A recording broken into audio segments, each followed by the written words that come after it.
Bismillahirrahmanirrahim. Assalamualaikum warahmatullahi wabarakatuh. Alhamdulillahirabbil alamin wa bihi nasta'inu ala umuri dunya waddin wa sallallahu ala sayyidina Muhammadin wa ala alihi wa sahbihi ajmain, amma ba'du. Yang saya hormati Bapak Kepala SMK Negeri 1 Tonjong, Bapak Sodikun Atmo Yulianto MPD. Yang saya hormati Bapak Sanuri MPD selaku narasumber dalam acara diseminasi budaya positif program guru penggerak. Yang saya hormati Bapak Ibu Guru SMK Negeri 1 Tonjong. Puji syukur senantiasa selalu kita sanjungkan kepada Allah Subhanahu wa taala yang telah memberikan beberapa kenikmatan kepada kita semua, sehingga pada pagi hari ini kita bisa berkumpul dalam keadaan sehat walafiat. Tak lupa salawat serta salam kita sanjungkan kepada beliau, junjungan kita Nabi besar Muhammad Sallallahu Alaihi Wasallam. Karena berkat perjuangan beliau, kita berada di zaman yang seperti sekarang ini. Izinkan saya selaku pembawa acara untuk membacakan susunan acara pada pagi hari ini. Acara yang pertama, pembukaan. Acara yang kedua, menyanyikan lagu Indonesia Raya. Yang ketiga, sambutan dari Bapak Kepala SMK Negeri 1 Tonjong. Acara yang keempat, pemaparan diseminasi. Acara kelima, tanya jawab. Acara yang keenam adalah penutup. Mari kita buka acara pada pagi hari ini dengan bacaan basmalah. Bismillahirrahmanirrahim. Terima kasih. Acara selanjutnya menyanyikan lagu Indonesia Raya. Hadirin dimohon berdiri.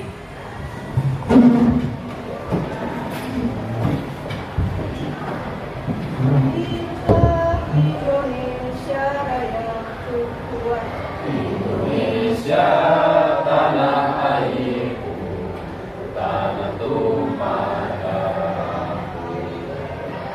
Di sanalah aku berdiri, jadi pandu ibuku. Indonesia kebangsaanku, bangsa dan tanah airku. Marilah kita berseru, Indonesia bersatu. Hiduplah tanahku, hiduplah negeriku, bangsaku, rakyatku semuanya. Bangunlah jiwanya, bangunlah badannya untuk Indonesia Raya. Indonesia Raya, merdeka, merdeka, tanahku, negeriku yang ku cinta. Indonesia Raya, merdeka, merdeka, hiduplah Indonesia Raya. Indonesia Raya, merdeka, merdeka, tanahku, negeriku yang ku cinta. Indonesia Raya, merdeka, merdeka, hiduplah Indonesia Raya. Hadirin dimohon untuk duduk kembali.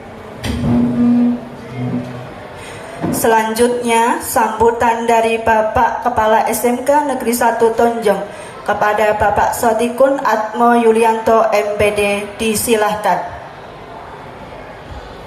Assalamualaikum warahmatullahi wabarakatuh. Alhamdulillah wa syukurillah la haula wala quwata illa billah, ma ba'du. Yang saya hormati narasumber dalam rangka diseminasi rekognisi calon guru penggerak SMK Negeri 1 Tonjong. Yang saya hormati Bapak Ibu Guru, peserta diseminasi untuk menyaksikan apa-apa yang akan disampaikan judulnya budaya positif. Artinya kita mudah-mudahan akan mendapatkan pencerahan bagaimana kita berbudaya. Budaya itu dari kata budi dan daya, segala sesuatu yang kita usahakan. Nah, berbudaya itu cenderung memang ke positif ya.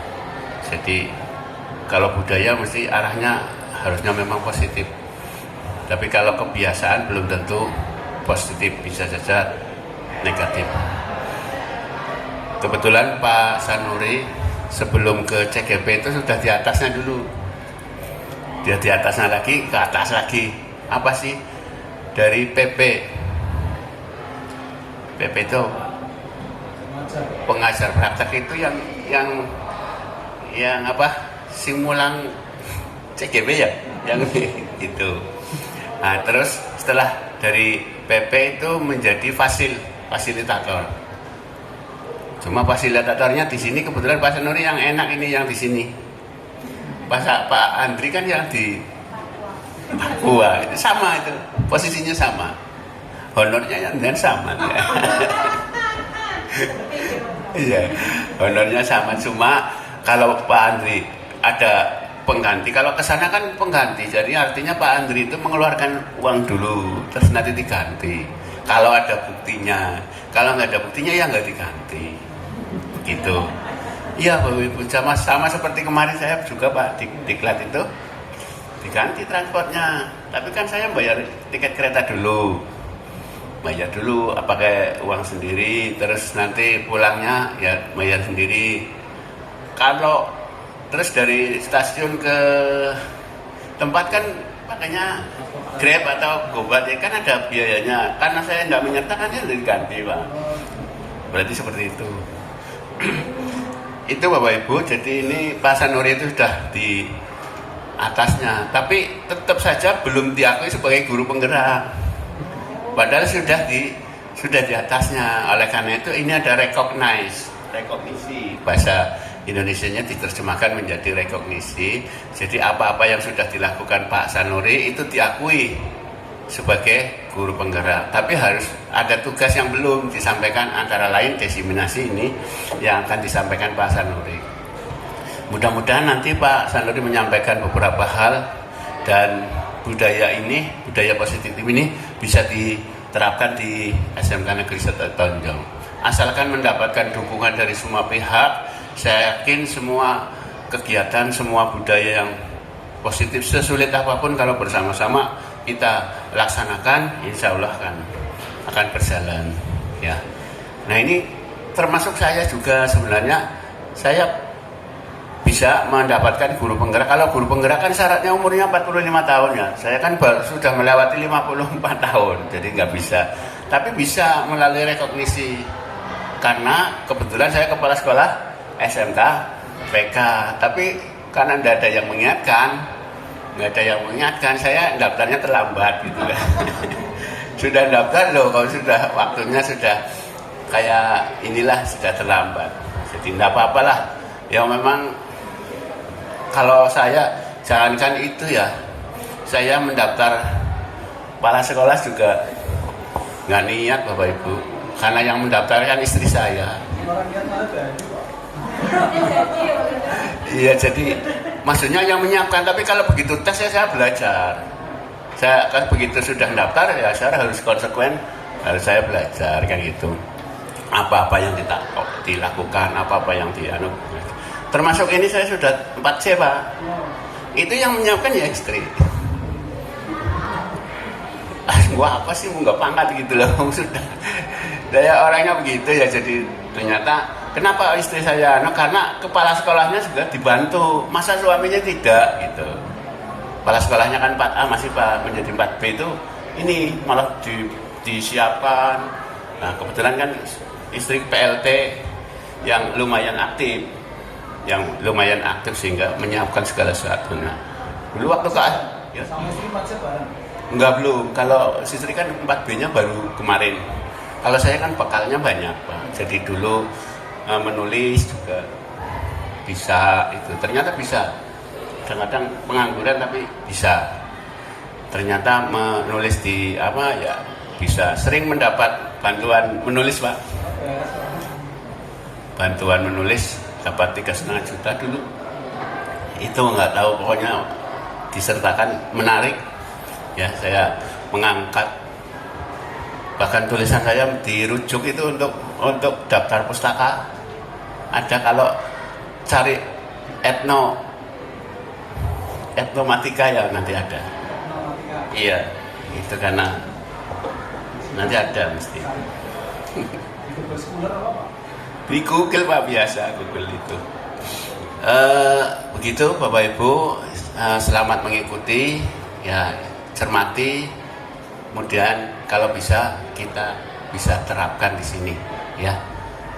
Itu saja Bapak Ibu yang saya ingin sampaikan. Mohon maaf saya lupa, Pak. Ada ini masuk, ada acara ini lagi, acaranya adalah apa itu tadi, ganti password ya. Ternyata servernya down kan gitu.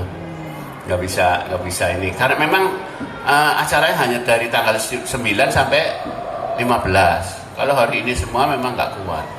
Harusnya dijadwal Cabdin sini hari ini, Cabdin nanti mungkin nggak down. Ini enggak sih, berarti pengennya kan cepet-cepet, agak-agak pengen absen gampangan gitu. Itu saja yang bisa saya sampaikan. Selamat mengikuti, semoga ini membawa manfaat bagi kita semua, bagi sekolah ini. Terima kasih. Tadi juga pembawa acaranya merangkap sekaligus. Ya. Terima kasih Bu Betty. Ya. Bila taufiq wal hidayah. Assalamualaikum warahmatullahi wabarakatuh. Terima kasih saya sampaikan. Selanjutnya pemaparan diseminasi yang akan disampaikan oleh beliau Bapak Sanuri MPD. Kepadanya disilahkan. Bismillahirrahmanirrahim. Assalamualaikum warahmatullahi wabarakatuh. Innal hamdalillah na'maduhu wa nasta'inu wa nastaghfiruh wa na'udzu billahi min syururi anfusina wa min sayyiati a'malina may yahdihillahu fala mudilla lahu wa may yudlil fala hadiyalah la haula wala quwwata illa billah. Yang saya hormati Bapak Kepala SMK Negeri 1 Tonjong, Bapak Dr. Andes Sodiqun Atmo Yulianto MPD. Yang saya hormati Ibu Wakil Kepala SMK Bidang Kesiswaan, Ibu Nenti Asidah SPD, MMPD ya, Meh MPD ya, karena lagi mau mengambil ya, jadi MMPD atau Meh. Serta teman-teman guru SMK Negeri 1 Tonjong yang luar biasa dan selalu membuat saya tetap semangat ya. Saya termasuk guru penglamaan ya, Pak Sodiqun guru pengalaman ya, saya yang penglamaan ya. Satu hal yang menarik Ibu Bapak, bahwa SMK Tonjong ini dilihat dari analisis SWOT luar biasa ya. Gurunya itu potensi sumber daya manusia. Ini terus terang saya selalu ngecap ketika jadi CG, jadi fasil selalu ngecap tentang SMK Tonjong, kaitannya dengan apa? Potensi guru-gurunya. Makanya ketika kenalan SMK Tonjong tak suruh mampir ke sini. Mampir Pak, itu biar tahu kondisi real sama SMK kita ini. Potensi yang luar biasa, guru-gurunya muda, kemudian semangat mau belajar. SMK kita ada 14 GP ya Bu, ada iya GP dan CGP ada 14, ditambah CGP lagi nanti 3 orang calon guru pensiun ya. Iya arahnya ben semangat. CGP-nya CP kan GP sudah ada 14, ditambah nanti ada 3 lagi CGP Pak Narawi ya. Ya Bu Maimunah, Pak Badar dan Pak Tejo calon guru pensiun ya. Ini kan luar biasa, bahwa potensi yang luar biasa terhadap kemampuan SDM kita. Kemudian yang kedua, semangatnya mau belajar ya. Pak Sodikin yang sudah sepuh saja mau jadi rekognisi, apalagi saya yang jauh lebih muda seusia Bu Ida gitu kan. Artinya akan lebih semangat lagi di dalam mengikuti kegiatan ini. Kemudian maka kesiswaan yang futuristik ya. Jadi sekolah ini memang mengalami perubahan signifikan kaitannya di dalam penanganan terhadap anak. Ini saya acungi jempol ke saya yang 4 ini. Yang dulu SMK terkenal dengan kekerasan dalam arti bukan kasar ya, tapi ketegasan, kemudian lebih pengarah pada penanganan fisik. Bahkan terakhir 2-3 tahun terakhir kita masih orientasi pada fisik ya, tapi 3 tahun terakhir ini fisik itu sudah mulai hilang, hukuman sudah mulai hilang. Nah, yang diterapkan adalah apa? Kesepakatan-kesepakatan yang muncul di kelas, ya. Jadi saya 3 tahun terakhir merasakan bahwa tidak ada hukuman fisik di SMK ini yang dulu itu sangat kental. Eranya Pak Joko, makanya Pak Joko aman, tidak akan tumbuh rambut, daripada dipotong dengan rambutnya nggak tumbuh, kan gitu.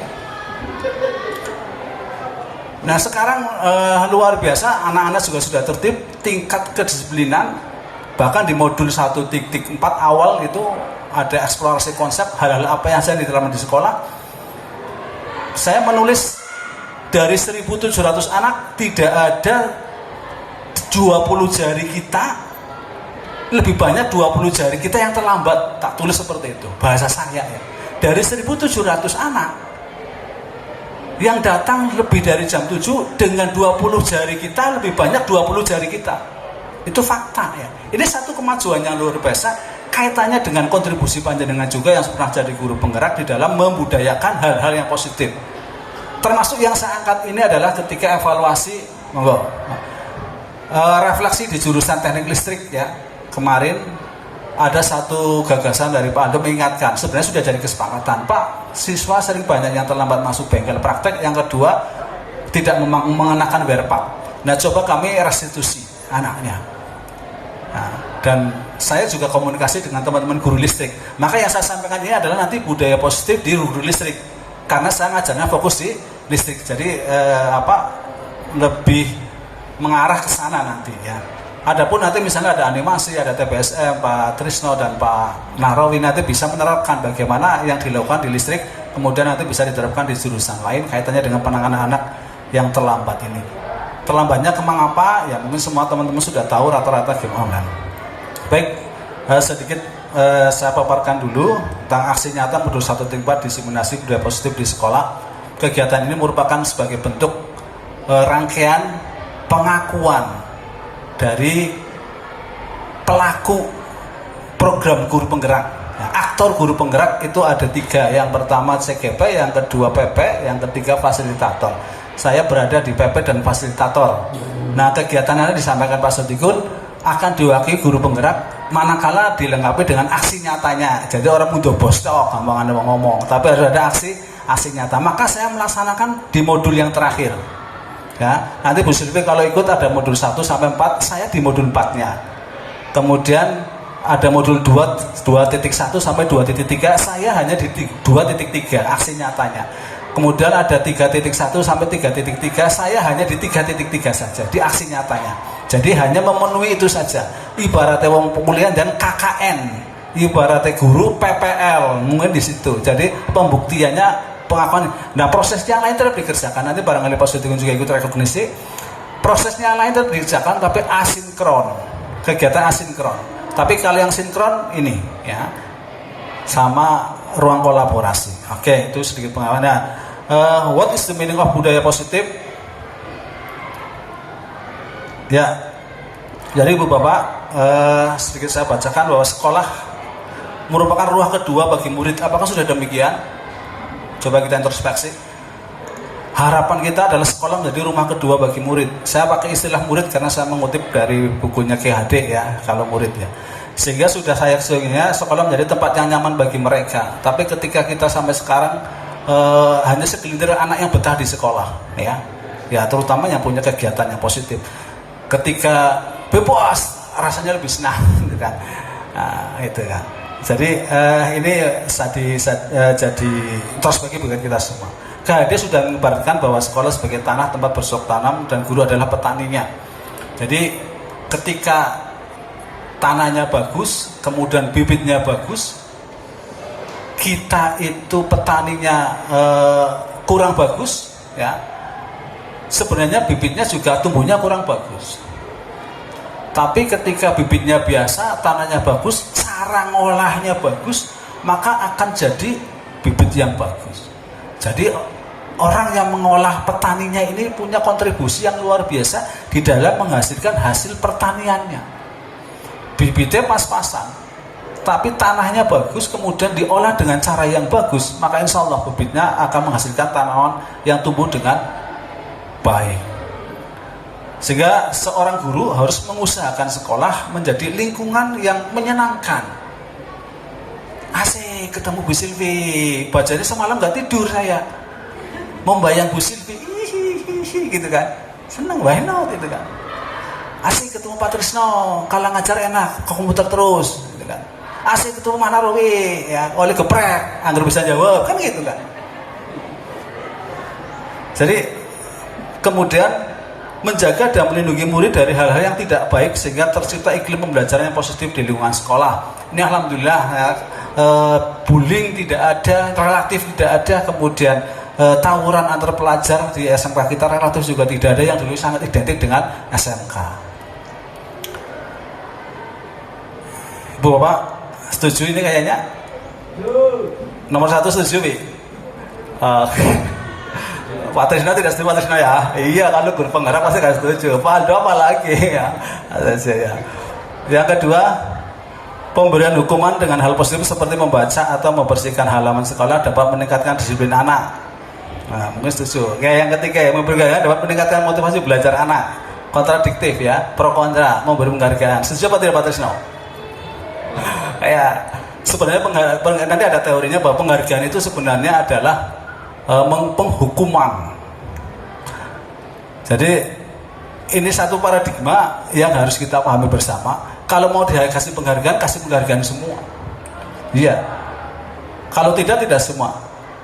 Enggak usah jauh-jauh introspeksi. Narawi dengan saya, berangkat bareng setiap pagi, pulang bareng. Pulangnya Narawi duluan, saya itu pasti terakhir. Kemudian kontribusi di sini sama. Saya mendapat penghargaan. Pak Narawi tidak, pasti dalam batinnya Pak Narawi akan mengatakan sesuatu yang berbeda. Itulah, makanya penghargaan adalah hukuman. Nah, kita coba membuat, nanti paradigma ini harus kita rubah bahwa kasih penghargaan buat semua. Penghargaan nggak mesti ada bentuk barang ya, nggak mesti ada bentuk barang, bentuk uang, bentuk tepuk tangan, bentuk hiburan, kemudian bentuk sanjungan, pada semuanya. Ya. Bentuk sentuhan, aksentuasi yang sifatnya verbal nggak jadi masalah ya. Jadi luar biasa kelas ini semuanya kan. Yang dimotori Pak Trisno jadi rajin, Pak Rajin semuanya ikut rajin semuanya. Jadi tidak ada penghargaan. Oke. Next, jadi unsur disiplin positif di sini adalah yang pertama yang perlu kita pahami adalah perubahan paradigma belajar dari stimulus respon ke teori kontrol. What is the meaning of stimulus respon? Ya nanti saya jabarkan sedikit demi sedikit.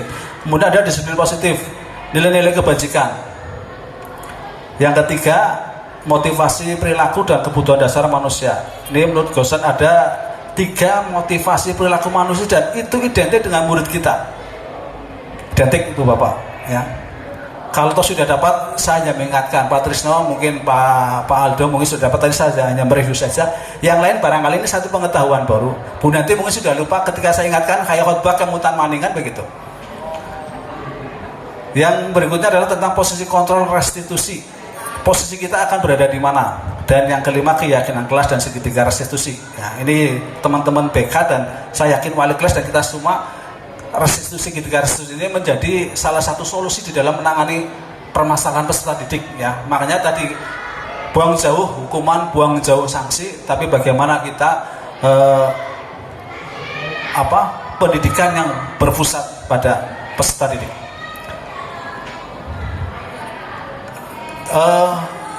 Stimulus respon.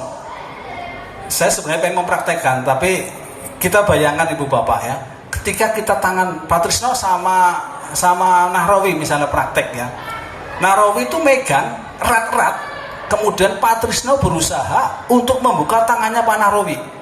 Kira-kira bisa tidak? Bisa, Wi? Oke, mengapa Anda bisa membuka, Wi? Dikit-dikit. Ya. Artinya apa? Pak Trisno tidak bisa mengendalikan Nahrawi. Yang membuka adalah Nahrawi. Nahrawi dia berusaha untuk membuka dan bisa untuk mempertahankan. Kenapa dia membuka? Karena dikit-dikit. Artinya apa? Bahwa Ibu Bapak, di dalam teori stimulus respon,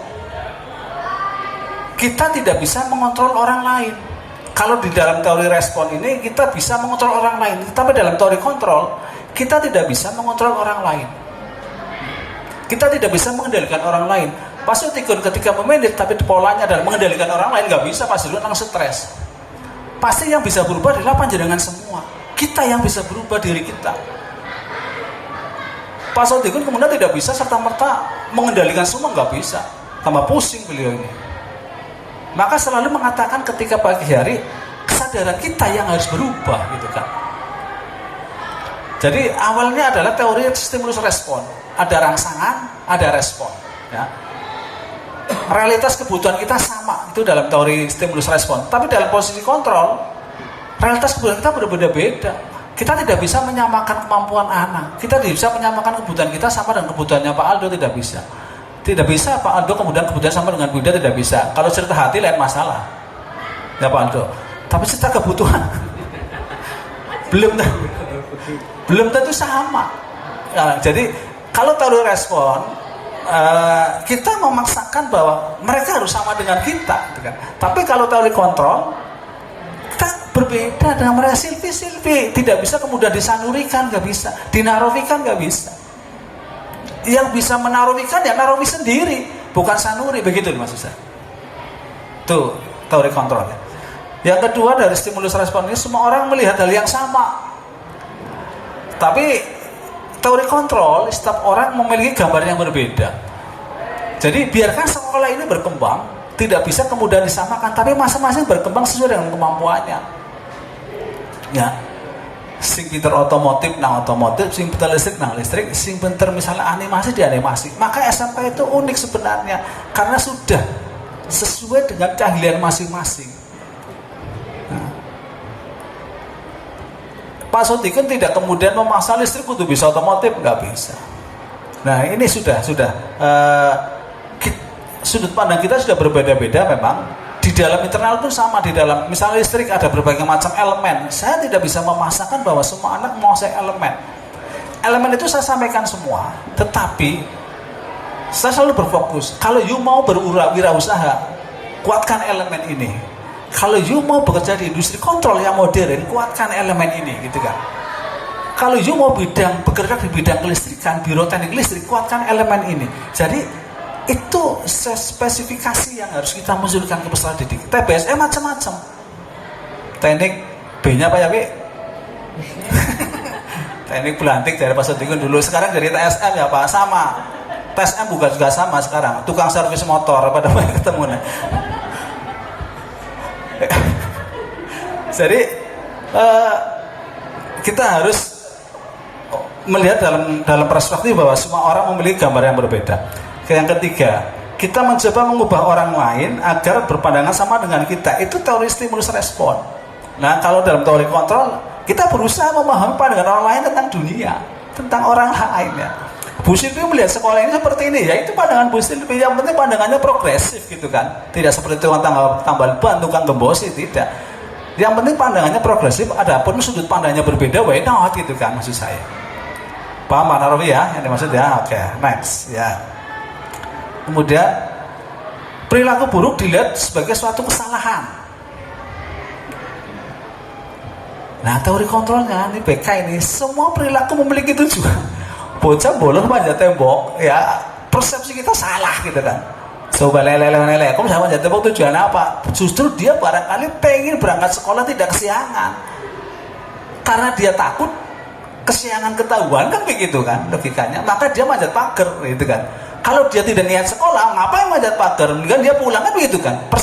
Perspektif kita seperti itu. Jangan menghakimi salah kok manjat pagar, jangan nakal, tidak sekarang. Jadi kita punya perspektif berbeda. Itu salah satu contohnya. Orang lain bisa ngontrol saya. Nah tadi katanya dengan bayang ini, hanya panjenengan lah yang bisa mengontrol diri sendiri. Pak Sodikin tidak bisa mengontrol saya, bisa mengontrol Pak Narowi, malah stres Pak Sodikin nanti malah. Memang gawe ngontrol Narowi dok gitu kan. Tapi kita sendiri lah bisa mengontrol kita untuk bersama-sama membantu berkolaborasi, begitu Ibu Bapak. Oke? Oke, Narowi mantap. Iya. Jadi seperti itu. Nanti Pak Sodikin enak Pak. Iya. Gitu. Kalau sudah punya kesadaran seperti ini, jangan-jangan mesti ngecek absen terus Narowi bolak-balik ya 704 beliau pusing Pak, karena diurusi bukan hanya itu. Tapi ketika sudah punya kesadaran tanggung jawab masing-masing, bahwa enak. Harapannya seperti itu. Maka teman-temannya di 14 orang ini minimal nanti bisa menjadi stimulus, kemudian bisa memberikan contoh. Model berpikir menang kalah. Kalau kontrol win-win solution, ya, model berpikirnya adalah tidak ada yang kalah. Kita semua adalah pemenang, ya. Jadi dalam memecahkan masalah kita menggunakan teori win-win solution. Oke. Kemudian pemaksaan pada saat bujukan gagal. Nah, dirayu kan kepret sih oleh orang lain gitu kan. Ada pemaksaan, ya. Nah, kolaborasi dan konsensus menciptakan pilihan-pilihan baru, maka ada kesepakatan kelas nanti gitu. Kalau dulu saya sudah menerapkan dulu ketika belum ada PGP, saya sudah biasa kontrak belajar. John, pan nilai pira John? Jaluk kayak 90 Pak. Oke, tulis 90. Dulu ketika tidak ada, tanya Mas Ahong itu pernah diajar saya, pasti seperti itu, kontrak belajar namanya. Kalau sekarang bahasanya kesepakatan kelas. Makanya ketika ada ini saya langsung matching. Oh, dulu pernah sering saya katakan ini loh yang saya harapkan jadi seperti itu, Ibu Bapak. Makanya tadi dari PP penasaran ningkat lagi. Oh, namanya tak meloni mani gitu kan. Daripada turu-turu ngrasane wong ya boleh Bi. Oke. Kemudian nilai-nilai kebajikan universal, ya. Disiplin positif ini kalau bicara kata disiplin terkadang kita kaitannya dengan sanksi, padahal disiplin itu kemampuan diri kita untuk bisa merubah lebih baik lagi agar bisa mencapai apa yang kita inginkan. Itu disiplin, ya. Bukan disiplin kaitannya dengan pelanggaran, kaitannya dengan keruwetan, tidak. Disiplin adalah kemampuan diri kita di dalam mengontrol diri untuk bisa mencapai tujuan yang kita harapkan. Nah, kalau yang positif ya berarti positif. Di antara disiplin positif ini barangkali ada yang dalam diri kita yang tertanam. Ini tidak semua orang ada, dan tidak semua orang punya semua ini, tidak. Pasti ada beberapa yang dimiliki dan ada yang tidak. Silakan panjenengan bisa berintrospeksi, kira-kira saya disiplin positifnya kuatannya di mana ya? Oh, saya memiliki toleransi yang kuat. Oh, saya dermawan. Oh, marwawi. Oh, saya cenderung jujur Pak, jujur kacang hijau gitu kan. Ya. Jadi ini salah satu disiplin, nilai-nilai disiplin positif yang bersifat universal yang dimiliki hampir, ini disepakati menjadi nilai yang mendunia. Jadi rasa syukur, keadilan, pengabdian, percaya, keteraturan dan sebagainya, tenggang rasa, harga diri dan sebagainya. Ini adalah nilai-nilai universal yang diakui bahwa inilah nilai kebajikan secara global. Tadi semua orang memiliki ini ketika akan berusaha untuk berbuat baik, maksud saya seperti itu. Ya, ini 3 motivasi manusia melakukan sesuatu, termasuk murid kita. 1, termasuk diri kita, menghindari ketidaknyamanan atau hukuman. Yang kedua, untuk mendapatkan imbalan atau penghargaan dari orang lain. Betul Pak Narawi? Bangsane sing esuk meruput kanggo agian, ben pinjere ora kawanan, tidukan begitu. Ini satu tantangan. Ini saya sampaikan juga hari ini tanggal 9 pakai Sinaga 5 tanggal berapa Pak Sotikan ngapunten? Manual nggih. Sinaga 5 manual maksudnya. Kan dari tanggal 3 kalau tidak salah. 5 ya Bu? 5 ya, tanggal 5 ya? Iya, sama, mulai tanggal berapa Bu? Coba Ibu Bapak perhatikan. Apakah sama ketika sinaga manual dengan sinaga yang ori, yang oto? Tidak sama. Yang manual bisa kita lihat. Bukan sampai tak itu nampakan balik sungkan, bukan seperti itu. Nilai-nilai kebajikan yang kita sepakati. Tadi sudah disinggung oleh Pak Kepala Sekolah, anggar manual tanda tangannya sungkan, betul. Karena perilaku kita. Jangan salahkan Pak Sudi ketika sungkan tanda tangan. Kalau saya sepakat. Karena apa? Kita bergerak satu, menghindari ketidaknyamanan atau hukuman. Oh benar dihukum lah. Oh benar imbalan. Pinjarnya tidak. Pinjar telah didenda kan begitu. Tapi ketika kita sudah punya kesadaran itu, mau pinjar mau orang atau mangkat, ada kegiatan di luar ya DL gitu kan. Jangan kemudian jelong, saya halo saja 704, tidak. Ini motivasi kita 3 hal ini sebenarnya. Bukan hanya anak, kita semua juga sama ini. Betul, Be? Nah, nanti akan disampaikan Sodikun ketika rapat ini ya. Jadi menjadi orang yang mereka inginkan dan menghargai diri sendiri dengan nilai yang mereka percaya. Ini harusnya kita yang nomor 3. Jadi kita datang tidak mesti, janganlah kita jadi tukang syukur. Paham Pak Narawi? Apa tukang syukur? Kerja ngerana dasi. Tukang syukur tidak ada kepala, dia nggak akan kerja. Oh iya.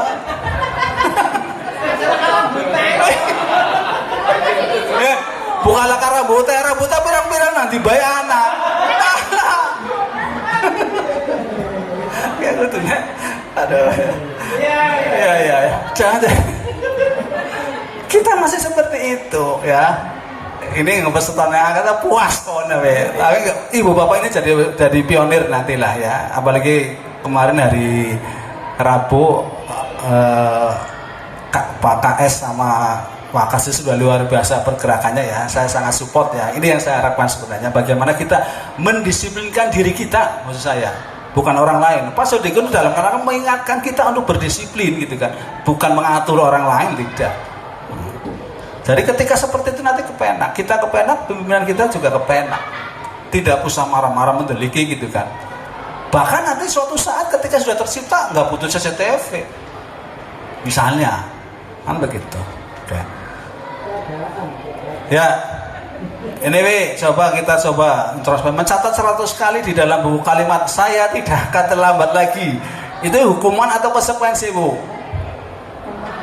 Hukuman ya. W apa W? Hukuman W.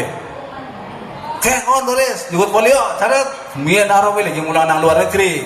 Catat, saya tidak akan terlambat lagi. Bisa Bu? Siapa? Kan begitu kan. Nah, hukuman apa konsekuensi? Hukuman oke. Mengelilingi lapangan basket 2 kali karena terlambat hadir di sekolah. Hukuman W. Iya oke. Membersihkan coretan dibuatnya di meja tulis W. Pirang-pirang. Busul B kayaknya apa Busul B? Oke. Ya. Murid diminta untuk push up 15 kali. Oke, sering terjadi ya. Lari, push up, paman sekolah ya. Menggantikan kertas tugas teman yang telah dicoret-coret. Nah, berjemur di lapangan basket pukul 12 siang karena ngobrol dengan teman, misalnya kan. Murid diminta bertelanjang kaki sepanjang hari karena tidak menggunakan sepatu warna hitam sesuai peraturan sekolah. Murid buka baju karena merokok. Murid hormat bendera karena sudah pacaran kan sudah etik dengan itu kan. Nah, berdiri depan kelas sambil mengangkat kaki satu karena tidak bisa menjawab pertanyaan. Ini perilaku guru berpengalaman ya. Jadi guru zaman kolonial. Kalau sekarang zaman milenial insya Allah sudah bisa memahami ini. Memberikan coretan yang dibuatnya di meja tulis. Mengapa konsekuensi? Itu barangkali sudah menjadi kesepakatan kelas ya, termasuk membersihkan ruangan. Itu barangkali sudah menjadi kesepakatan kelas, maka ada satu konsekuensi. Lari mengelilingi lapangan basket 2 kali karena terlambat hadir di sekolah. Ini ketika terlambat hadir mengikuti pelajaran olahraga bisa jadi konsekuensi karena kesepakatan di pelajaran olahraga. Kalau bahasanya misalnya lari mengelilingi lapangan basket 2 kali karena terlambat hadir di pelajaran olahraga. Misalnya Pak Joko dengan anaknya melakukan kesepakatan kelas. Yang terlambat pemanasan lari-lari ya itu konsekuensi, bukan hukuman. Jadi seperti itu.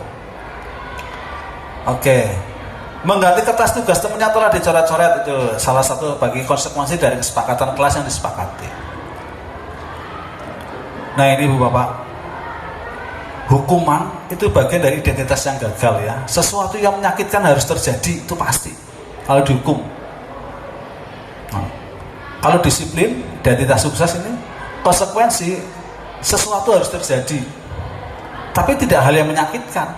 Kita tahu konsekuensi kita ketika melanggar kesepakatan gitu kan. Dan restitusinya adalah merupakan pilihan. Yang kedua, tidak nyaman untuk murid atau anak untuk menjaga waktu panjang, untuk jangka waktu panjang ya. Nahrawi zaman SD dipentung penggaris oleh gurunya, sampai sekarang masih ingat siapa nama gurunya dan kapan itu saat dipentung. Masih kamu tahu. Lah konsekuensi tidak nyaman untuk murid jangka waktu pendek. Kalau konsekuensi jangka waktu pendek, sesaat saja merasa tidak nyaman. Tapi long time memorinya sudah hilang. Kalau bicara konsekuensi, kalau bicara hukuman, long time memorinya masih ingat terus. Menguatkan untuk murid dalam jangka waktu panjang. Jadi kita restitusi, kemudian ingatkan murid. Restitusi nanti berarti murid atau peserta akan terkesan dalam waktu yang lebih lama lagi. Korban mendapatkan keadilan. Ya, kalau hukuman, ya selalu mendapat keadilan. Kalau konsekuensi, korban bisa diabaikan. Ya. Kalau restitusi, korban mendapat ganti. Pengertian diabaikan berarti merasa gurunya udah bela aku kok begitu kan, misalnya kan.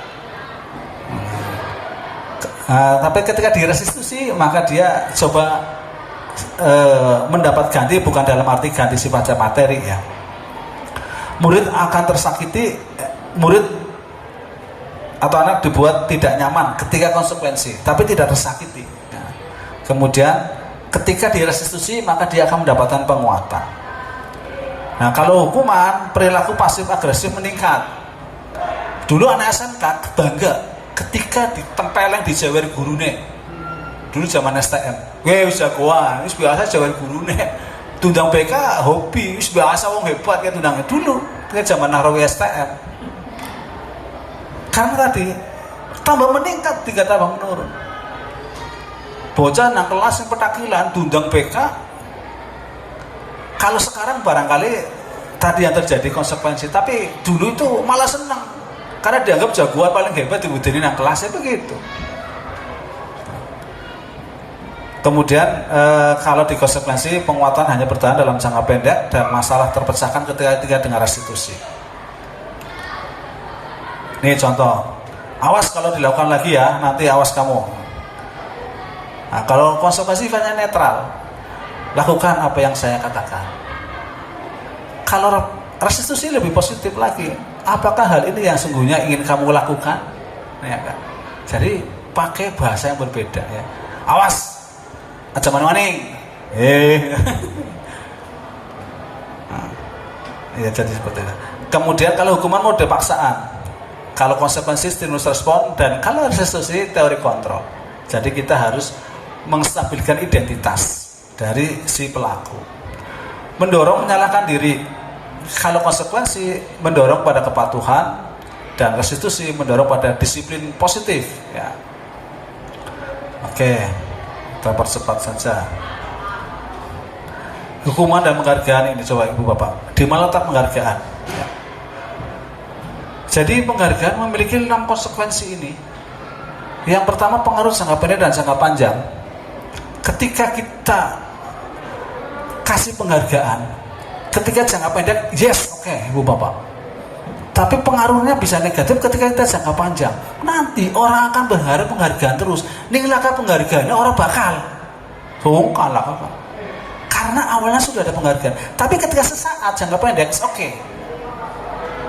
Nah, tapi ketika tiba-tiba kesal dengan penghargaan, lagi konsekuensinya orang tidak akan mau bergerak ketika tidak ada penghargaan. Los buktikan. Stop testing oleh bayaran terus. Saya kira kebayaran. Mulai apa-apa dewek ya apa dewek. Ini fakta, teori ini fakta sudah terjadi di kita. Betul, Be? Oke, jadi sebenarnya penghargaan itu jangka panjangnya tidak baik. Artinya dapat semua, menurut saya seperti itu. Nah, kemudian tidak efektif. Nah, tidak efektif penghargaan ya. Artinya apa? Kita selalu menyiapkan sesuatu gitu kan.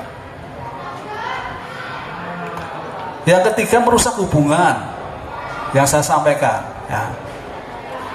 Jadi Bu Sofi sama Bu Dini is oke, runtah-runtung ya, kayak tergandeng, yang mana-mana lah.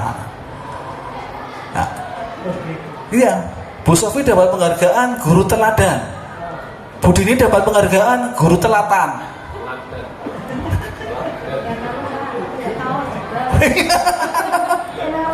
Iya, ya. Bu Silvi jadi SP 2K PKS, polisi keamanan sekolah, oli kaos. Pak Aldo pramuka oli kaos. Ih, jangan salah. Sesama ini, maka di awal Pak Sudikun mungkin ingat, Pak tolong hentikan kaos itu, saya tuh pasti ngomong, saya ingat betul ngomong itu ke Pak Sudikun. Dan Bu Nati merespon, sekarang hampir tidak ada. Oli kabeh gitu kan, orang kabeh. Dan alhamdulillah kepala sekolah merespon. Mungkin Pak Sudikun belum tahu teori ini, tapi melaksanakan, saya gitu loh. Pas ini ngomong apa Pak Sudikun, tidak, memang ini fakta gitu kan, betul? Oke.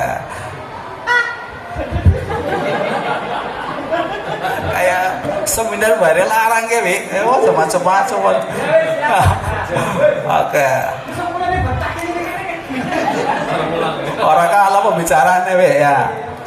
Oh ya. Mengurangi ketepatan. Tadi ya, anaya lakoni lah kaya lawan ora.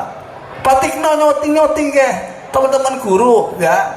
Tapi biasa terus dicuki. Bosnya tekan arah si model betul kesungkan. Sungkan. Bisa titik. Turun masa gitu, Pak. Tapi ngai sing takon sanure titik beres Pak wes gitu kan. Karena sering ngecuki kan begitu misalnya. Betul. Itu sama betul. Ya baru sadar ini Pak Aldo udah 3 mutan kan. Kita mau tunda kabeh pas itu tak ceramah iki. Ya. Jadi mematikan kreativitas. Ya. Penghargaan bagi yang tidak dapat. Tentunya ini kan efeknya luas, yang dapat dan yang tidak gitu kan. Maka alangkah baiknya berarti penghargaan orang apik, Pak. Ya tadi nih konsekuensinya, kalau dapat semua dan bentuk penghargaan bagus, tapi tidak mesti harus berbentuk fisik, berbentuk barang benda. Kita kasih ucapan-ucapan semangat, ucapan-ucapan yang mendukung, luar biasa kelas ini, top, Marco top, siapa desit, guru si dagang geprek, ya boleh kan begitu kan? Itu segini dari negatif atau positif jangan nilai. Apanya? Positif negatif. Iya tadi contoh kan sederhana, misalnya menurunkan kualitas, artinya begini loh, ketika dia biasa dapat penghargaan, dapat penghargaan terus ya, kemudian melayani sesuatu yang tidak ada penghargaannya, dia berbeda, males. Logikanya seperti itu, bisa diterima Mas Rawi? Itu alami ya? Iya alami kan? Iya bisa dilogika. Iya, terima kasih Narobi ya. Tahu geprek kayak kalau pangai geprek apa aja sanuri tok we, termasuk pas diku dingae. Ya. Oke. Nah ini restitusi Ibu Bapak yang perlu kita sampaikan ya kepada anak-anak. Ini di listing sudah berjalan Pak Aldo ya. Maka Pak Aldo dengan kelasnya itu sangat intens, bagus. Praktek yang lain sampai jam 3, Pak Aldo sampai jam 5. Dan saya nungguin Pak Aldo. Ramu sih, oh ternyata kelasnya ayo temen. Ya juga seneng itu.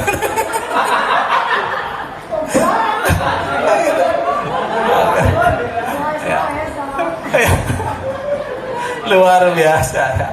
Oke. Restitusi adalah proses menciptakan kondisi bagi murid untuk memperbaiki kesalahan mereka sehingga mereka bisa kembali pada kelompok mereka dengan karakter yang lebih kuat. Ini Gosen 2004. Nah, belajar guru penggerak sekarang rekognisi Bu Nenti diakui S2 Bu Nenti, jadi tinggal kekurangannya berapa. Dengan ada beberapa kampus yang sudah ada program rekognisi untuk S2 bagi yang GP. Karena materinya hampir sama saya di S2 di ilmu pendidikan ya, pedagogi, hampir 50% teori di sini. Maka matching, ketika ikut matching, oh iya, dia pantesan ketika ada rekognisi. Karena teori-teori yang dipakai teori-teori baru gitu kan. Restitusi ya, menciptakan kondisi bagi murid untuk memperbaiki kesalahan mereka sehingga mereka bisa kembali pada kelompok mereka, bukan menyalahkan ya. Tadi itu. Kebutuhan dasar manusia yang pertama bertahan hidup, ya ini fisiologis, kemudian ada kasih sayang. Setelah kita makan, minum, kemudian rumah dan sebagainya, kita butuh kasih sayang. Lirik manang, lirak menek, ya, pengen bojo, orang di bojo-bojo, gitu kan? Santai Bu Silvi, sing antri pirang-pirang, Bu Silvi langsung gelem, dan juga duran montong apa ya? Oke. Setelah kita punya rasa kasih sayang, maka kita kebutuhan berikutnya adalah penguasaan. Penguasaan apa? Kita ingin menguasai kompetensi, bukan menguasai ngakai, bukan ya. Kita ingin menguasai kompetensi, maka kita belajar meningkatkan kompetensi. Ingin menguasai sesuatu yang belum kita kuasai, ya. Ingin berkiprah di bidang, kalau ingin punya keterampilan X gitu kan, ingin punya keterampilan Y dan sebagainya. Saya ingin bisa bahasa Inggris dan sebagainya. Saya ingin bisa memiliki kemampuan memecahkan masalah dan sebagainya. Jadi pada penguasaan. Yang ketiga, yang keempat adalah setelah kita bisa memiliki kebutuhan penguasaan yang baik, kita ingin jadi orang independen, tidak mau diatur gitu kan, kebebasan. Pak Narawi sudah memiliki kemampuan penguasaan yang bagus di bidang skill TBSM, teknik belantik sepeda motor, belantik ketok, servisnya orang. Maka dia ingin bebas, tidak mau diatur-atur, karena dia sudah punya kompetensi itu gitu kan. Saya harus bisa mengontrol diri sendiri, tapi saya ini jadi independen lah. Siapa sih yang mau diatur? Enggak ada yang mau diatur. Sifat manusia maunya bebas, betul? Betul. Nah itu kebutuhan masalahnya di situ ya. Dan ketika semua itu sudah kuasai, maka terakhir adalah kesenangan. Maka orang-orang yang sudah sukses pasti larinya pada hiburan, kesenangan. Sing kere sing mikiri oleh bantuan BLT. Sing duitnya sugih pada waring kafe, ya boleh bi, karena kebutuhannya berbeda, gitu kan. Kebutuhan dasar manusia ini yang dari mana? Yang itu juga kita miliki, anak-anak juga kita harus pahamkan di sini. Oke, ini yang perlu kita stressingkan di sini, ibu bapak. Jadi 5 posisi kontrol menurut Dian Gessen, ada 5 posisi kontrol kita terhadap murid-murid kita. Di manakah posisi kita yang sering kita lakukan? Ya, yang pertama kita sebagai penghukum, lebih cenderung pada menggunakan fisik dan verbal. Yang kedua kita sering membuat posisi sebagai pembuat rasa bersalah, yaitu menggunakan keheningan yang membuat orang lain merasa tidak nyaman, bersalah atau rendah diri. Ya. Gara-gara kamu sih itu jadi membolos, gara-gara kamu sih kelas ini jadi kacau gitu kan. Jadi itu membuat rasa bersalah. Gara-gara kamu ini upacara jadi terlambat seperti ini, gara-gara kelas ini nih yang tidak mau tertib, nah gitu kan. Itu membuat rasa bersalah. Tidak akan menyakiti murid. Ini kalau teman ini tidak akan menyakiti murid, namun akan tetap berupaya mengontrol murid melalui persuasi. Ini teman ya. Saya melihat di listrik sudah tidak pandai Pak Aldo, Pak Ilvan. Nah itu sudah mulai menggunakan teori ini ke atas ya. Teman-teman nanti mudah-mudahan di atas juga sama Pak Narawi ini, supaya minimal posisi kita sebagai teman. Bukan kancang mau dirangkul pundake ya. Gimana lagi apa Pak Narawi? Bukan. Sikap kita ya, bukan perilaku kita. Nah, teman mau TTM ngajoge repot ya. Kemudian pemantau. Posisi berdasarkan pada peraturan-peraturan dan konsekuensi. Jadi kesepakatannya apa? Yang dilanggar apa? Konsekuensinya apa? Gitu kan. Itu berarti kita sebagai pemantau di situ. Nah, kemudian manajer, nah ini berbuat sesuatu bersama dengan murid, mempersilahkan murid mempertanggungjawabkan perilakunya, mendukung murid agar dapat menemukan solusi atas permasalahannya sendiri. Tim manajer enak ketika kita pada posisi ini, maka harapannya mudah-mudahan kita yang hadir di sini minimal bisa berada di dalam posisi manajer. Seperti apa gambarannya? Ini Bu Bapak.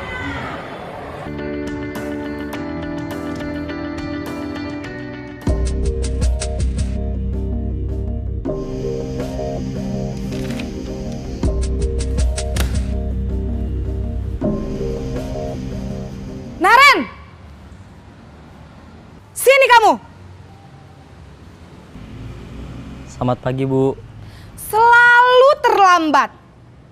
Kamu deh, pasti terlambat. Maaf, Bu.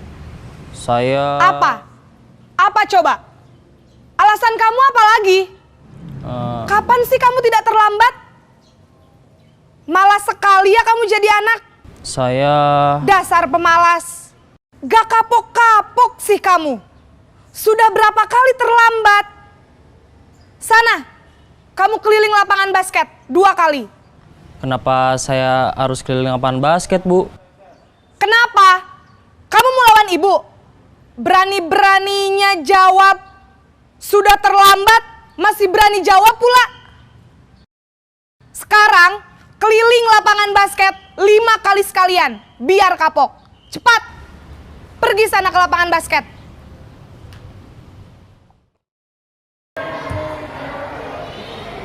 Posisi sebagai penghukum itu Bapak. Jadi posisi tadi adalah sebagai penghukum. Nada suara tinggi dan menekan, bahasa tubuh mata melotot. Jadi kecuali Pak Alik nih, selalu seteduh, angel alik, angel mendelik biasa beda. Dan jari-jari menunjuk menghardik. Nah, jadi seperti ini nunjuk-nunjuk. Menggunakan hukuman fisik maupun verbal. Ini fisik berkurang, verbalnya masih. Ini Bu Nenti ya, teman-teman bisa diingatkan. Listrik ya Pak Aldo ya, kemarin keluhannya di listrik masih ada guru yang menggunakan sanksi kata-kata verbal. Ya, sekarang verbal lebih landep daripada gobang. Gara-gara verbal anak tidak mau sekolah lagi nih. Ya, ini iya betul. Karena apa? Lidah tidak bertulang, jadi lebih gila gitu kan. Ketika sampai pada perasaan kita. Dampak pada murid, kemungkinan murid marah, dendam atau bersifat agresif. Bisa jadi sesudah kembali duduk, murid tersebut akan mencoret-coret bukunya atau meja tulisnya. Lebih buruk lagi, sepulang sekolah, murid melihat motor atau mobil bapak ibu guru dan akan menggores kendaraan tersebut dengan paku. Saya kira anak bahasanya berbeda. Dulu saya punya guru di SMK Negeri 1 ADN, SMK Negeri 1 Adiwerna, namanya Pak Sakirin, bukan Pak Sakirin kenal. Terkenal di mana-mana itu. Ketika piknik ke Bali tidak pernah ikut yang bersangkutan. Ya karena semua akan mengancam ketika di luar. Itu fakta. Saya kira dan anak-anak kenasnya diancam gurunya dia. Saya yakin ada. Tanya ke anak-anak dengan jujur. Pasti ada anak yang tidak suka dengan guru yang seperti ini. Bahkan nggak boleh gelut, pasti ada. Ya, saya dapat cerita seperti ini dari anak juga ya. Kalau yang tahun ini saya belum pernah mendengar itu kan. Jadi seperti itu, artinya tidak suka dengan yang sifatnya hukuman-hukuman seperti itu. Oke, video yang kedua.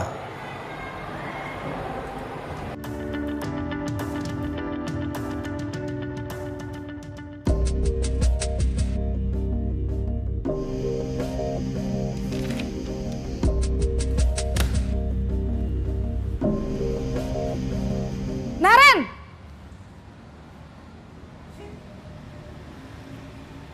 Selamat pagi, Bu. Naren. Kamu kenapa terlambat lagi, Nak? Ya Tuhan, Naren. Kamu senang ya bikin ibu susah ya? Kalau kamu terlambat lagi, nanti ibu yang ditegur bapak kepala sekolah, Nak. Disangka ibu tidak bisa membina kamu. Duh, gimana ini? Maaf, Bu. Duh, Gusti Naren. Kamu suka ya kalau ibu ditegur bapak kepala sekolah? Terus, sekarang ibu harus tulis apa ini di buku absen? Ini kamu sudah sering terlambat loh. Ibu harus apa coba? Maaf, Bu.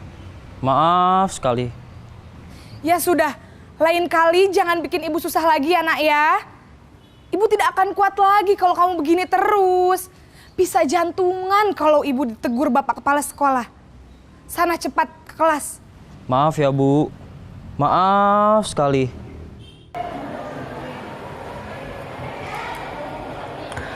Oke, ini pembuat rasa bersalah. Nah, kita sering melakukan itu, Bu Silvi. Rempang. Iya. Jadi nada suara kita itu lembut, memelas kon. Ya Allah, ibu kaku. Ibu kayak pemain Brasil kalah kaku. Kan gitu kan. Ya. Bahasa tubuh kita memelas, ya, ada gitu kan. Jadi merapat pada anak ya, lesu gitu kan. Ya. Kemudian menggunakan keheningan yang membuat orang lain merasa tidak nyaman, bersalah atau rendah diri kan gitu kan. Priben sih kon maning duh kan orang melas ibu wali kelas. Oke? Itu kita posisinya ketika sebagai pembuat orang merasa bersalah. Kayak teori Asloro ya lumayan ya. Ya Waldo, 3 Waldo ya. Jadi dampak pada murid akan memiliki penilaian diri yang buruk tentang diri mereka. Oh, aku jelek berarti ya, sering gak guru nangis kan begitu kan. Saya selalu membuat susah orang ini gitu kan. Itu anak akan punya perasaan seperti itu. dan tidak mengecewakan orang-orang yang disayangi, ya, gitu kan. Oke. Next. Nonton video Bawi, tenang Bawi. Ini posisi sebagai teman. Ini pengetahuan baru Wi ya, nggak apa-apa ya Wi. Ya, insya Allah ada manfaatnya Wi.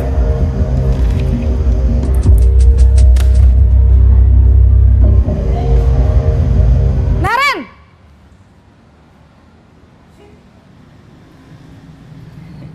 Selamat pagi, Bu. Wah, sudah jam berapa ini nak? Terlambat lagi ya sayang. Iya, Bu. Habis ibu saya lupa bangunkan saya, Bu. Kamu malah menyalahkan ibu kamu. Kamu bukannya anak yang larinya paling kenceng.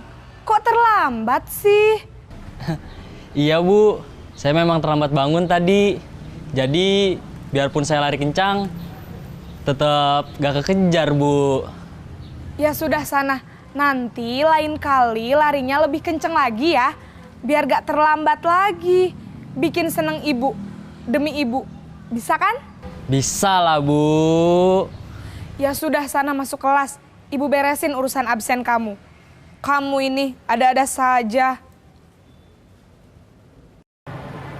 Oke. Posisi teman. Kebanyakan kita mungkin sudah melakukan Bu Ida ya. Ya. Paldo, wah, topar kotor. Hei, beb.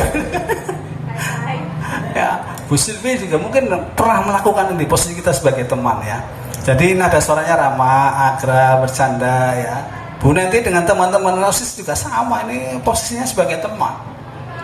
Memposisikan maksud saya ya. Jadi merapat pada murid, mata dan senyum jenaka. Nah, Rocky apalagi harus pengen geprek orang payu apa? Jadi seperti itu. Oke. Guru pada posisi ini tidak akan menyakiti muridnya, namun akan tetap berupaya mengontrol murid melalui persuasi, gitu kan. Nah, saya tidak akan menyakiti, tapi kita dengan cara persuasi bisa memahami itu. Dampak pada murid, bila suatu saat guru tersebut tidak membantu, maka murid akan kecewa dan berkata, saya pikir bapak ibu teman saya. Ya. Jadi murid merasa dikecewakan dan tidak mau lagi berusaha. Itu dampak negatifnya. Artinya gini, ketika kita akrab, ada masalah, kita tidak membantu, mereka kecewa karena sudah merasa dianggap teman. Itu sisi negatifnya. Nah, biasa ngobrol dengan Pak Aldo, terlambat undang BK, berharap Pak Aldo memberikan keringanan pada saya membantu. Kayak orang main cuek baik, misalnya seperti itu. Misalnya perasaan itu muncul. Itu dampaknya, tapi tidak terlalu kecil lah. Nah, yang penting ketika kita posisi kita sebagai teman, maka anak merasa cenderung lebih nyaman. Nah, ini saya lihat di teman-teman Tulman juga sama, mungkin karena seusia ya, melayani anak. Pak Tikno kalau saya lihat, Mas Ahong ya. Jadi saya lihat memang melayani anak itu tidak, tapi panggil bahasa seperti teman. Ya, bukan karena lantaran usianya tidak jauh berbeda, bukan. Tapi memang harus dilakukan seperti itu. Sekarang anak-anak juga merasa nyaman di bengkel. Yang keempat,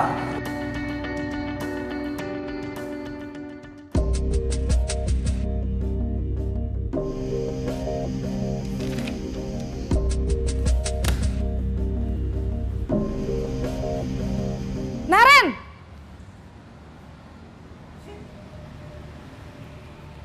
Selamat pagi, Bu.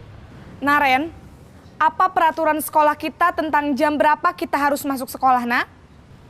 Kita harus di sekolah jam 7, Bu. Iya, betul. Sekarang sudah jam 7.20. Naren sudah tahu konsekuensinya jika terlambat hadir. Paham, Bu. Saya harus tinggal kelas pas jam istirahat selama 20 menit. Iya, benar. Konsekuensinya demikian. Jadi nanti jam 9.30 pas istirahat, kamu harus tinggal di kelas, kerjakan tugas tambahan untuk ketertinggalan kamu, ya? Baik, Bu. nada suara datar, bahasa tubuh formal ya. Memantau berarti mengawasi. Pada saat kita mengawasi, kita bertanggung jawab atas perilaku orang-orang yang kita awasi ya. Posisi pemantau berdasarkan pada peraturan-peraturan dan konsekuensi. Berarti ketika kita pagi hari di gerbang, posisi kita sebagai kita posisinya gitu. Bukan penghukum ya, kita sementara ini artinya sudah meningkat. Daripada penghukum, kita lebih baik pemantau. Dampak pada murid, kalau dulu penghukum, kalau dulu mungkin Bu Nadia juga merasakan, melihat lah. Saya juga dulu pernah melakukan. Push up 5, gitu kan.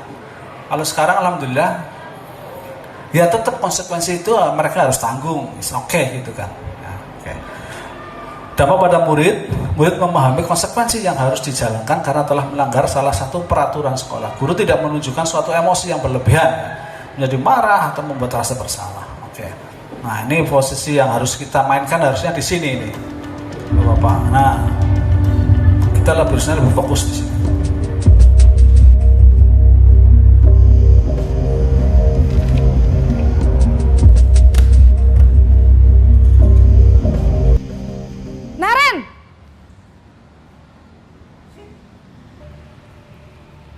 Selamat pagi, Bu. Selamat pagi, Naren. Maaf, Bu. Saya terlambat. Iya, sekolah masuknya jam 7, sekarang sudah jam 7.20. Jadi sekarang bagaimana ini, Naren? Maaf, Bu. Saya lupa setel alarm saya semalam. Baiklah, menurut kamu, keyakinan sekolah yang mana yang perlu kamu tingkatkan? Menghargai diri sendiri dan orang lain mungkin ya, Bu. Setuju. Jadi, apakah Naren meyakini prinsip saling menghormati tersebut? Iya, Bu. Saya meyakininya. Apakah Naren bersedia memperbaiki masalah keterlambatan ini? Bersedia, Bu. Bagaimana kamu akan perbaiki masalah keterlambatan ini? Saya akan coba untuk tidak lupa menyetel alarm saya, Bu. Baik, kalau Naren lupa menyetel alarm di rumah, ada orang yang kira-kira bisa bantu mengingatkan tidak? Ada, Bu. Kakak saya, Kak Ema. Ada lagi selain Kak Ema? Selain Kak Ema, ada ibu saya. Baik, jadi yang mengingatkan Naren adalah Kak Ema dan ibu kamu ya? Kira-kira akan mulai setel alarm kapan nih, Naren? Setelah pulang sekolah, akan segera saya lakukan. Baik, jadi Naren akan setel alarm untuk bangun besok pagi dan akan diingatkan oleh kakak dan ibunda Naren ya. Ada lagi yang mungkin perlu dilakukan, Naren? Agar tidak terlambat bangun lagi. Tidak ada, Bu. Baik, Naren. Terima kasih untuk kerjasama kamu. Sekarang kamu perlu kembali ke kelas untuk belajar. Baik, Bu. Terima kasih. Posisi sebagai manajer, mungkin ketika pas dikunangan murid seperti ini, Pak, tidak berbeda dengan Narawi atau bahkan saya, karena kita memang posisinya sudah beliau manajer, jadi bisa tahu menanganinya. Nah, kita pun bisa seperti itu, maksud saya ya. Nada suara tulus, bahasa tubuh tidak kaku, mendekat ke murid ya. Ketika Pak Sodiku didatangi murid pun akan mengatakan hal yang sama. Muridnya datanglah, tidak punya salah, pasti akan melakukan seperti ini. Gitu kan. Jadi manajer adalah posisi di mana guru berbuat sesuatu bersama dengan murid, mempersilahkan murid, mempertanggungjawabkan perilakunya, mendukung murid agar dapat menemukan solusi atas permasalahannya sendiri. Dampak pada murid ya, murid sudah mengetahui adanya satu masalah dan sesuatu yang perlu terjadi.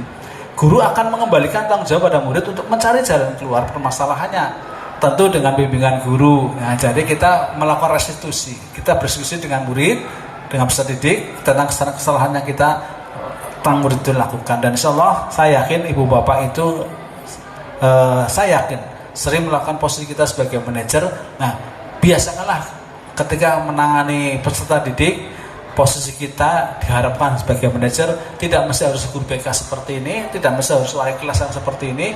Guru mapel pun ketika menghadapi peserta didik, perlakukanlah mereka sebagai posisi kita sebagai manajer. Oke, inilah posisi kita sebagai manajer ketika menyelesaikan masalah, maka kita harus menggunakan segitiga restitusi. Yang pertama adalah menstabilkan identitas, bahwa semua orang pasti pernah melakukan kesalahan, bahwa kamulah bukan satu-satunya yang pernah melakukan hal ini, gitu kan. Kita stabilkan identitasnya dulu biar mereka sadar bahwa mereka bukan orang yang satu-satunya yang bersalah, gitu kan. Jadi kita tidak membuat mereka jadi orang yang merasa bersalah, tidak ya, agar timbul kesadaran bukan Anda saja yang pernah melakukan seperti ini. Jadi kita stabilkan identitasnya, kemudian kita validasi tindakan yang salah. Anda tentu punya alasan mengapa Anda harus memanjat tembok. Anda punya alasan kenapa Anda harus membolos, gitu kan. Kita validasi tindakannya salah. Coba ceritakan alasannya kenapa Anda membolos. Coba ceritakan alasannya kenapa Anda mengambil ban dalam. Karena saya butuh Taliban, Pak. Kan misalnya seperti itu. Ya, Wi. Adakah cara yang lebih efektif untuk mendapatkan apa yang kamu butuhkan? Kan begitu kan. Jadi kita lebih nuansanya pada dialogis. Kemudian menanyakan keyakinan. Keyakinan kelas apa yang telah kita sepakati? Ya, misalnya hadir tepat waktu, Pak. Menjaga kebersihan, Pak. Nah, kamu ingin menjadi seperti apa? Nah, ketika menangan yang bolos, yang terlambat, itu kan menjadi orang yang berguna bagi orang lain, Bu. Nah, gitu kan. Nanti biar anak bisa menyimpulkan sendiri. Ini contoh ya, yang kemarin di saya usulan dari Pak Aldo dulu, karena ketika di refleksi ada anak sering tidak pakai werpak ya. Ini coba saya restitusi, Sandra berangkat tergesa-gesa bangun kesiangan akibat ternyata anak kita sering ya begadang main online. Bapak ya, hal yang biasa kayaknya nih. Saya di rumah itu jam 2 terasa sudah pagi, rame bocah. Bu nunggu apa, gue saya heran. Ngetanya jam 11 tuh. Ternyata anak nomor jam 11 itu kan. Dan sampai pagi ini main terus ya anak-anak ya. Sehat, alhamdulillah sehat Pak. Mas Chandra, saya akhir-akhir ini melihat kamu kalau saat pelajaran praktek juga ya, dan bukan hanya sekedar pelajaran saya loh ya, tapi juga pelajaran Bapak Ibu guru yang lain, kamu kok jarang pakai werpak. Pak Guru ingin tahu alasannya apa? Karena saya kesiangan Pak, jadi terburu-buru, jadinya lupa Pak. Bangun kesiangan, terburu lupa. Iya Pak. Kalau Pak Guru boleh tahu mengapa kamu bangun kesiangan? Karena semalamnya kan begadang Pak. Tidur malam terus.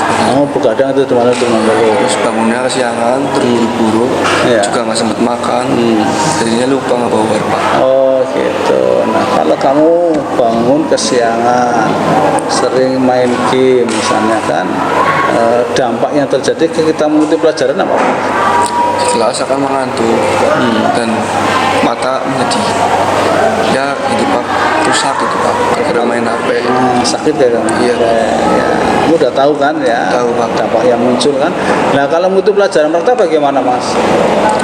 Ya, itu Pak tidak membawa werpak, karena werpak itu kan untuk keselamatan kerja ya Pak, jadinya penting banget Pak. Ya saat kamu datang terlambat bisa mengikuti pelajaran mereka apa tidak? Tidak Pak, Tidak bisa. karena lupa Pak. Iya. Nah kemudian kamu udah tahu ketika bangun kesiangan dampaknya seperti itu ya. Berikutnya apa yang akan kamu lakukan untuk bisa merubah itu? Ya akan mengurangi untuk bergadang Pak, dan untuk bangun lebih kasih lagi Pak. Ya, ada. Selalu ingat untuk membawa werpak, karena werpak itu penting banget Pak buat keselamatan kerja. Ini ya, jadi dampaknya seperti itu ya. Iya, Pak. Kamu sudah mulai menyadari diri Anda sendiri bahwa saya tidak akan terlambat lagi misalnya, Iya, gitu kan, karena dampaknya seperti itu. Iya, Nah, werpak menurut kamu kira-kira penting apa tidak? Penting banget Dan Pak, nilainya di mana werpak itu? buat ini Pak, keselamatan kerja Pak. Buat keselamatan kerja. Itulah keyakinan yang harus kamu tanamkan ya, Siap, bukan Pak. semata-mata sekedar membebani atau uniform yang tidak punya makna. Jadi maknanya sudah kamu tahu apa Mas? Keselamatan kerja. Keselamatan kerja menurut kamu sendiri. Oke. Siap, Pak. Luar biasa Mas Chandra ya, sudah bisa memahami ini. Berarti harapannya ke depan Mas Chandra akan bagaimana? Tidak akan mengulangi lagi Pak, Dan selalu selalu apa? Pakai werpak. Iya, selalu pakai. Keselamatan kerja, Pak. Demi keselamatan Kerja. Oke, ya makasih Mas Chandra ya. Mas Chandra sudah paham sendiri untuk harapannya bisa dilakukan ke depan. Oke, Ya. turun Mas Chandra ya. Pak. Siap, Bisa Pak. berubah jadi lebih baik ya. Ya Pak. Keyakinan kelas. Mengapa tidak peraturan saja? Mengapa harus keyakinan? Pak Tisna bisa jawab. Mengapa harus keyakinan? Bukan peraturan. Iya. Ketika menjadi peraturan kita terasa enggan untuk melaksanakan. Menggunakan helm itu peraturan apa keyakinan Ibu Bapak? Peraturan. Hah? Peraturan. Peraturan. Makanya ketika tidak ada polisi, kita tidak pakai helm. Tapi kalau kita menganggapnya itu sebagai sebuah keyakinan, lah kamu anak pakai helm. Itu kan. Jadi buatlah keyakinan sehingga mereka melakukan sesuatu tidak terpaksa. Sholat itu kalau kita masih menganggap sebagai kewajiban, ya kita sholatnya jembalikan tok. Ya. Tapi ketika sholat itu ada sebuah kebutuhan, kita komunikasi dengan Tuhan, ya kita sholat enjoy rame, tanpa harus ada puji bulan diadani dikentongi orang teka.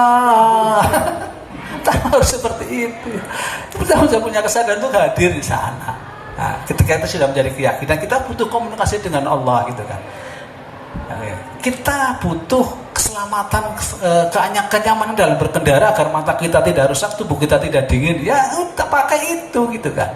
Tanpa harus ada atau tidak ada polisi, jalur nasional atau jalur desa nggak jadi masalah. Kita butuh itu. Pan 1 meter, pan 1 meter, pan 1 kilo, ya kita tetap pakai itu. Nah, itu sebuah keyakinan yang harus kita sepakati. Jadi diperoleh dari nilai kebajikan universal yang dijujui oleh semua warga. Kita pinjer ada atau tidak ada pinjer, ya kita harus punya keyakinan melayani peserta didik dengan baik. Pinjer online atau tidak online kita harus itu, jangan 704, jangan keadilan laka bebas dianggap anak jangan. Jadi minimal seperti itu kesadaran kita. Betul ya, saya sepakat itu. Sama omongan bahasa itu mau dari bukan dari Ustadz asli ya. Pak saya untuk Pak Adun nama enggak Pak. Bukan seperti itu, sudah betul-betul.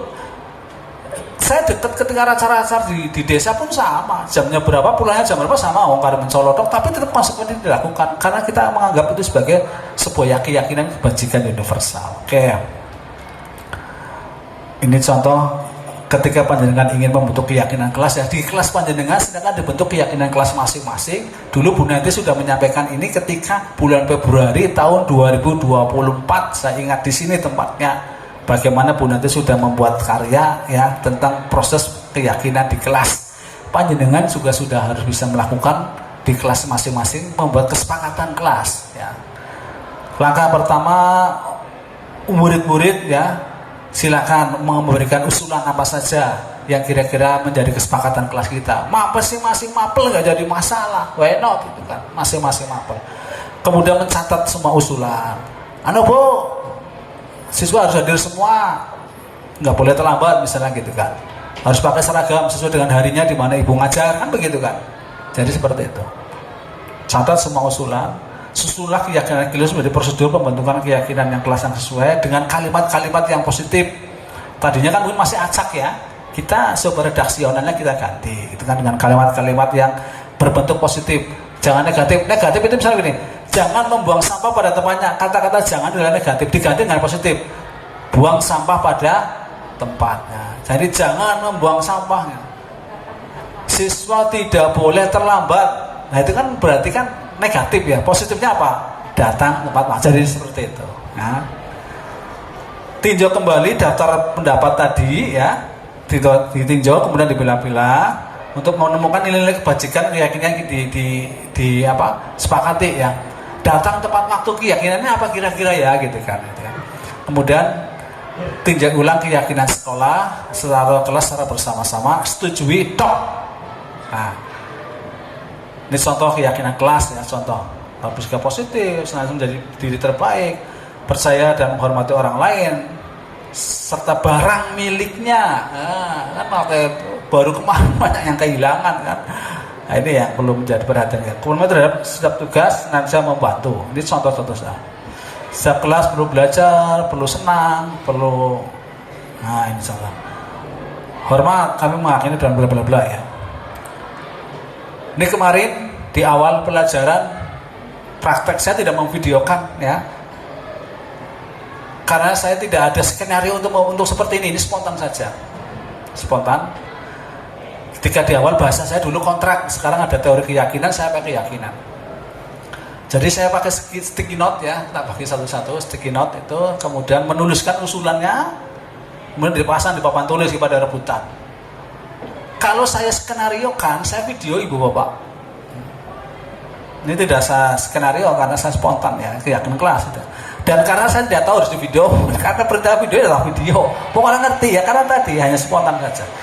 Nah, proses memasang sticky note pada yang berisi usulan pada papan nanti jenengan dilakukan nggak jadi masalah masing-masing kelas ya, asik itu bapak ya, melatih demokratis ke anak-anak. Kemudian dari sticky note itu dipilah-pilah mana kesepakatan kelas yang muncul di sticky note, kan ada yang sama kata-kata itu, ada yang sama ditulis oleh anak. Jadi kata-kata yang sama itu saya hanya mengarahkan tadi yang kata-kata negatif saya positifkan. Oh berarti ini gitu kan, menjadi kalimat positif. Oke. Ini mereka yang membuat anak-anak, bukan saya dosen ini. Setelah itu foto bareng ya. Saya nggak bisa pakai poster seperti ini, poster awal basic buat Bu Nenti. Yang membuat anak-anak dibuat kesepakatan kelas, tempel ya ini. Ready hadir tepat waktu ya, mengumpulkan tugas tepat waktu, mereka yang menuliskan ya. Mengumpulkan verpak saat praktek, karena tadi restitusi saya verpak ya, mengembalikan alat praktek setelah digunakan nah, menggunakan bahasa yang sopan, menjaga ketertiban pada peserta, menghargai pendapat orang lain. Jadi tidak ada kalimat negatif. Ini kemarin saya hanya mengarahkan itu saja. Konsekuensinya jika melanggar kesepakatan kelas di atas, maka membersihkan ruang bengkel atau kelas yang kotor ya, mengganti alat praktek yang rusak atau hilang yang diakibatkan oleh kelalaian di dalam penggunaan. Ini berarti apa? Nilai kebajikannya adalah kita harus bersikap hati-hati.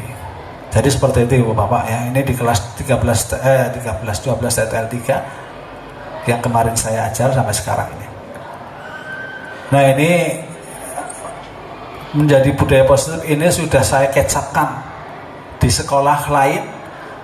Pada saat eksplorasi konsep kemarin ketika di dalam bercerita, saya menceritakan ini apa-apa yang sudah dilakukan oleh sekolah. Terima kasih Bu Nanti, terima kasih Pak Sudikun ya.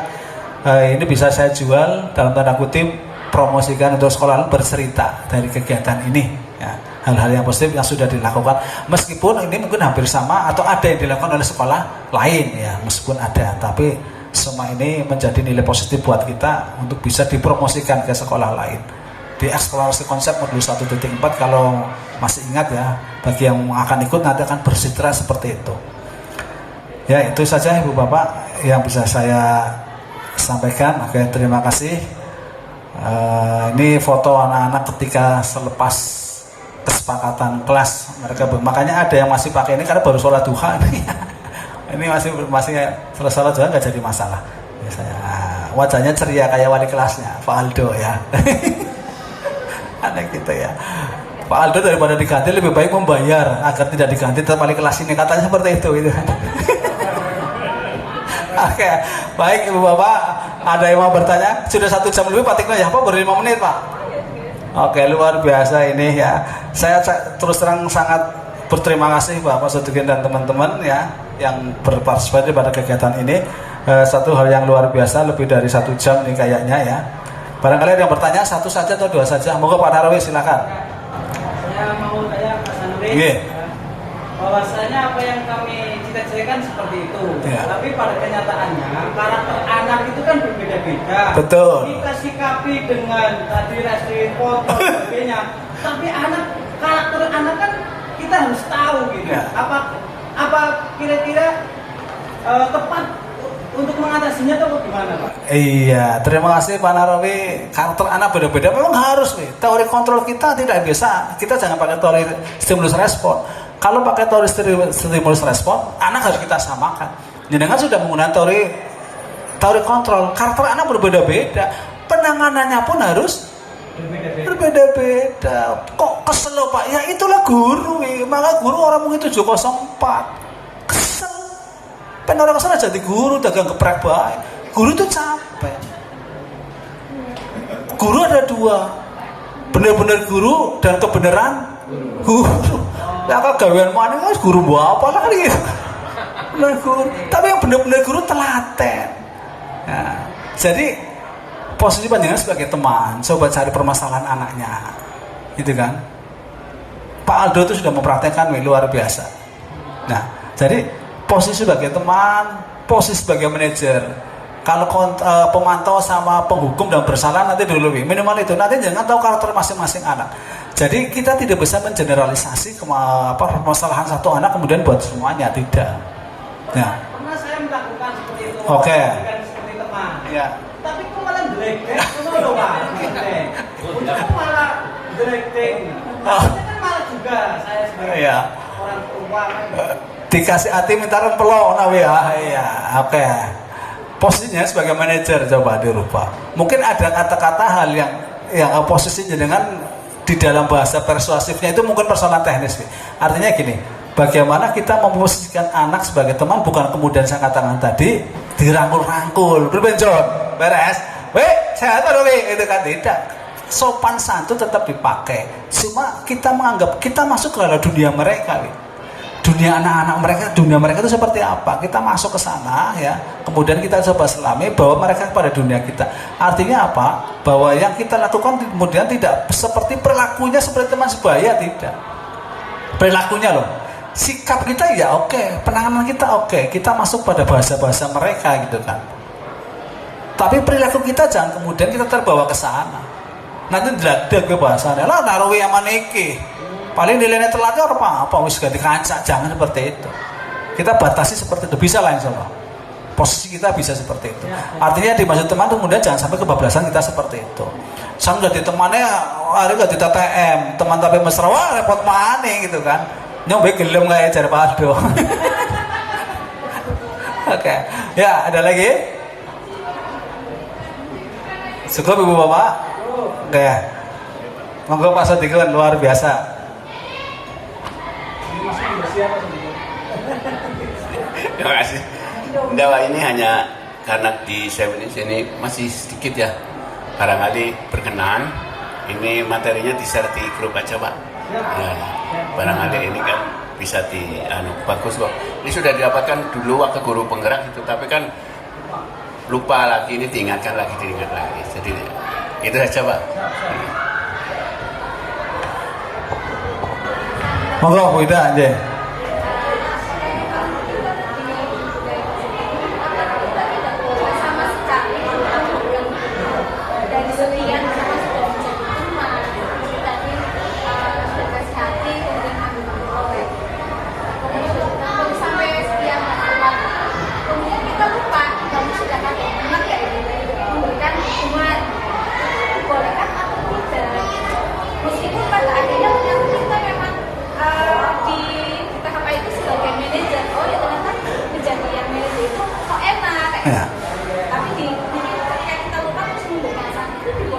Oke. Ya, yang dihadapi Pak Narawi di hari Bu Ida itu adalah pertanyaan hampir semua guru, hampir semua guru di awal-awal teori ini dimunculkan. Karena kita sudah terbiasa dengan teori lama. Teori lama itu adalah punish and reward. Teori punish and reward sekarang sudah tidak berlaku. Yaitu masih teori lama ya. Enak menurut saya kan kebiasaan kita memberi sanksi. Kita rubah sanksi itu menjadi sebuah konsekuensi. Ya. Orang sadar Pak, suatu saat akan sadar. Seperti kiai ceramah mengimankan itu urusan hidayah, urusan Gusti Allah. Yang penting kita menyampaikan, yang penting kita memberi, kita mengingatkan konsekuensinya, gitu kan. Jadi rubah sanksi itu menjadi sebuah konsekuensi, Bang Ida. Sanksi misalnya itu bentuknya apa? Misalnya contoh konkretnya. Sanksi, jadikan sanksi itu sebagai konsekuensi yang ditanggung oleh anak, bukan sanksi ya. Kalau pelajarannya, misalnya gini, memang dibutuhkan kesepakatan. Pon Pak jadi nebera, bodoh.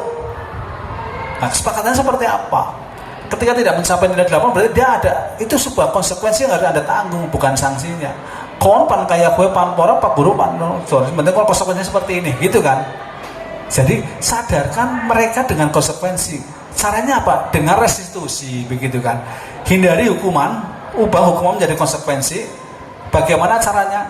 Caranya dengan pakai teori respon kontrol, gunakan teori restitusi. Begitu caranya ya.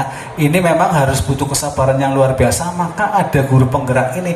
Dan kemarin Pak Sodikun dan Bu Nenti sudah mengumumkan teman-teman, mudah-mudahan ini kita bertahap ke arah sana. kita termasuk kalau SMA sudah jadi sekolah penggerak Ibu Bapak, karena jumlah CGP-nya sudah banyak sekali sekolah ini. Saya sering mengkomparasikan sekolah ini dengan sekolah lain. Saya sering mengkomparasikan ya. Makanya ini support yang luar biasa. Ya, eman-eman kemudian kemampuan teman-teman sudah seperti ini tidak dipraktekkan. Minimal di jurusan masing-masing, kalau saya di jurusan. Kalau misalnya di guru umum, minimal di kelas yang diampu. Jadi seperti itu. Oke? Siap Pak Narawi ya? Siap berubah Pak Narawi? Ya, mudah-mudahan kita semua jadi Narawi-Narawi yang lain yang siap berubah untuk menjadikan sekolah ini lebih baik lagi. Oke. Ada lagi Ibu Bapak? Cukup ya? Oke, cukup. Terima kasih Ibu Bapak kehadiran yang luar biasa. Saya hari ini merasa tersanjung dengan aktivitas dengan semua yang sudah setia mengikuti diseminasi ini. Mudah-mudahan apa yang saya sampaikan secerca ini bisa memberikan harapan bagi kita untuk bisa konsekuen menjadikan peserta didik sebagai anak-anak yang perlu kita tangani dengan baik. Mari kita fokuskan pembelajaran yang berpihak pada mereka. Sekian dari saya, mohon maaf apabila banyak salah kata, dan sekali lagi terima kasih kepada Pak Sudikun dan teman-teman yang telah bersedia hadir di acara diseminasi ini. Mudah-mudahan ke depan acara ini bisa memberikan manfaat untuk bisa ditindaklanjuti. Sekian, bila taufiq hidayah. Assalamualaikum warahmatullahi wabarakatuh.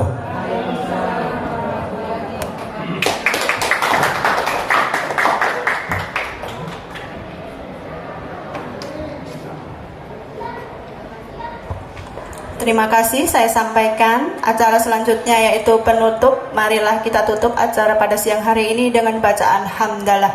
Alhamdulillahirabbil alamin. Saya selaku pembawa acara mohon maaf dari awal sampai akhir. Barangkali ada kata-kata yang kurang berkenan di hati Bapak Ibu guru sekalian. Billahi taufiq wal hidayah. Assalamualaikum warahmatullahi wabarakatuh.